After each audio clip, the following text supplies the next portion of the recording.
105,3 FM Hitzone Radio, teman pikiran dan perasaanmu. Hai Sobat Hitzone, balik lagi nih bareng aku, Sofa Fadilah yang akan menemani kamu selama 10 menit ke depan. Di segmen kali ini, kita akan membahas Learning Journal pertemuan ketiga mata kuliah produksi siaran radio. Di pertemuan ketiga kali ini, kita bakal ngobrol santai tapi tetap berbobot seputar materi yang dipelajari di kelas produksi siaran radio. Mulai dari pemahaman dasar sampai hal-hal penting yang perlu diketahui sebelum benar-benar terjun ke dunia penyiaran. Jadi buat kamu yang lagi belajar dunia broadcasting atau yang penasaran gimana sih proses dibalik sebuah siaran radio, stay tune terus di sini karena kita bakal bahas materi pertemuan ketiga ini secara santai tapi tetap informatif. Tapi sebelum kita masuk ke pembahasan materi hari ini, seperti biasa nih kita santaiin dulu suasananya dengan satu lagu yang lagi enak banget didengar. Langsung aja, ini dia 1000 kali dari Ghea Indrawari. Tetap di Hitzone Radio, teman pikiran dan perasaanmu. Kadang aku iri melihat mereka tercipta seperti pasangan yang sempurna, saling mencintai dan begitu bahagia dan dipuja-puji insan yang memandangnya.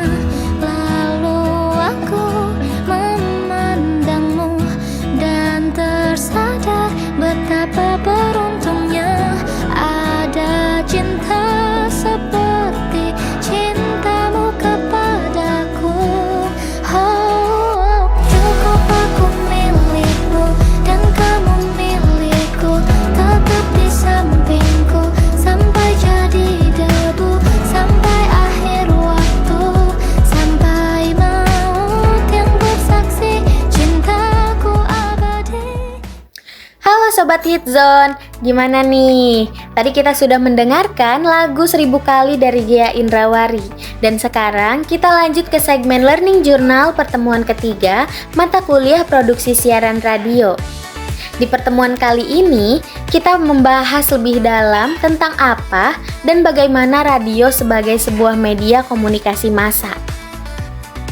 Yang pertama, kita mulai dari sejarah radio. Perkembangan radio sebenarnya tidak terjadi secara tiba-tiba, tetapi melalui berbagai penemuan di bidang ilmu fisika sejak abad ke-19.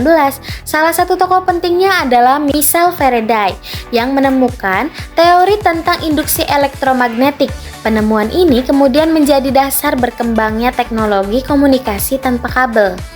Kemudian teori tersebut dikembangkan oleh James Clerk Maxwell yang menjelaskan tentang gelombang elektromagnetik yang dapat merambat dengan kecepatan cahaya. Teori ini kemudian dibuktikan secara eksperimen oleh Heinrich Hertz yang berhasil menciptakan dan memancarkan gelombang radio. Selanjutnya, perkembangan radio semakin maju berkat Guglielmo Marconi yang dikenal sebagai penemu pesawat radio.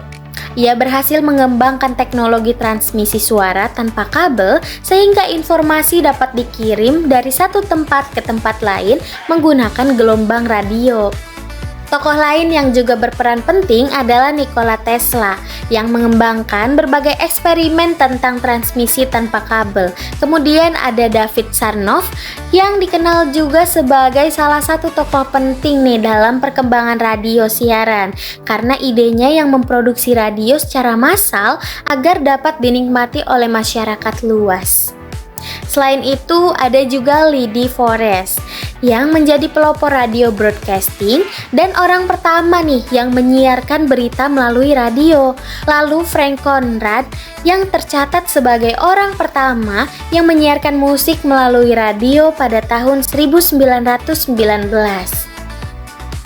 Dan yang tidak kalah penting adalah Edwin Howard Armstrong yang menggambarkan teknologi radio FM sehingga kualitas suara radio menjadi lebih jernih dan stabil.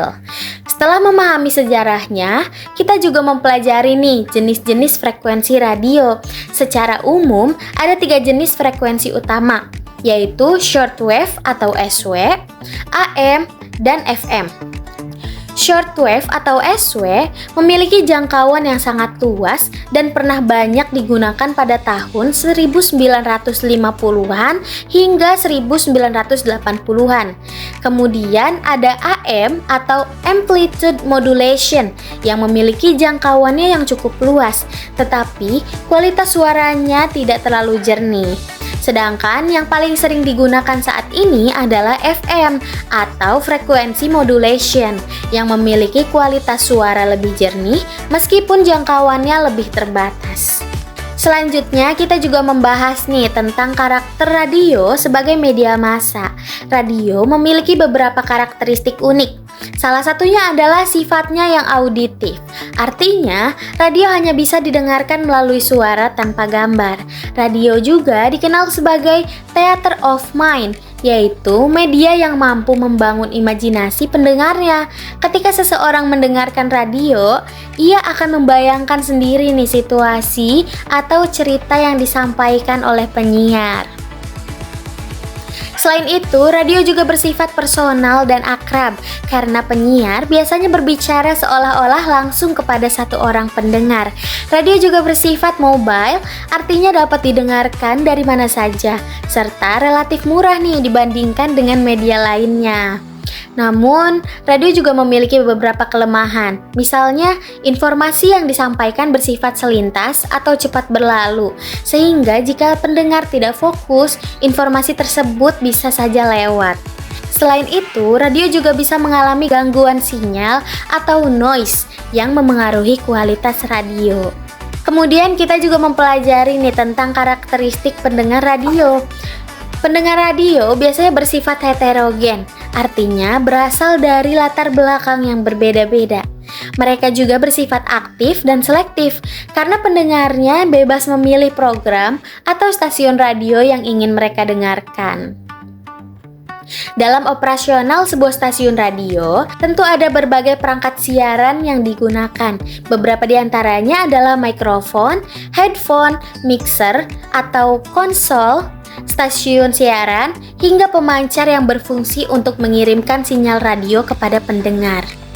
Selain perangkat teknis, stasiun radio juga memiliki struktur organisasi atau radio crew, seperti program direktor, penyiar, produser, teknisi, hingga tim produksi lainnya yang bekerja sama untuk menghasilkan sebuah program siaran.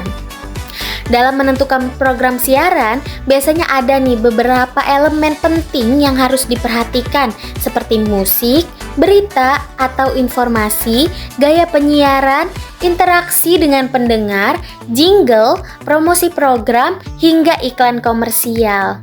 Terakhir, kita juga membahas nih tentang format radio. Setiap stasiun radio harus menentukan format siarannya agar memiliki identitas yang jelas dan dapat dijangkau target pendengar tertentu. Format radio dapat ditentukan berdasarkan usia, profesi, gaya hidup maupun jenis musik yang disiarkan. Contohnya seperti format Current Hit Radio atau CHR yang memutar lagu-lagu hits terbaru. Adult Contemporary yang menyiarkan lagu pop yang lebih santai, hingga format musik lainnya seperti rock, jazz, atau world music. Dari seluruh materi ini, kita bisa memahami nih bahwa radio bukan hanya sekedar media untuk memutar lagu atau berbicara di depan mikrofon, tapi di balik sebuah siaran radio terdapat sejarah panjang, teknologi, strategi program, serta kerja sama tim yang membuat sebuah stasiun radio bisa berjalan dengan baik. Dan gak kerasa nih, kita sudah sampai di penghujung segmen Learning Journal pertemuan ketiga mata kuliah produksi siaran radio hari ini. Dari pembahasan tentang sejarah radio, perkembangan teknologi frekuensi, karakteristik radio sebagai media massa, sampai bagaimana sih sebuah stasiun radio ini menentukan format siarannya, semuanya menunjukkan bahwa radio bukan hanya sekedar media hiburan, tetapi juga media komunikasi yang memiliki memiliki proses, sistem, dan peran penting dalam menyampaikan informasi kepada masyarakat. Semoga rangkuman materi hari ini bisa menambahkan pemahaman kita nih tentang dunia broadcasting, sekaligus menjadi bekal sebelum kita benar-benar nih praktik produksi siaran radio. Aku Sofa Fadilah, terima kasih sudah mendengarkan dan sudah stay tune bersama aku selama 10 menit ke depan tadi. Tetap di Hit Zone Radio, teman pikiran dan perasaanmu.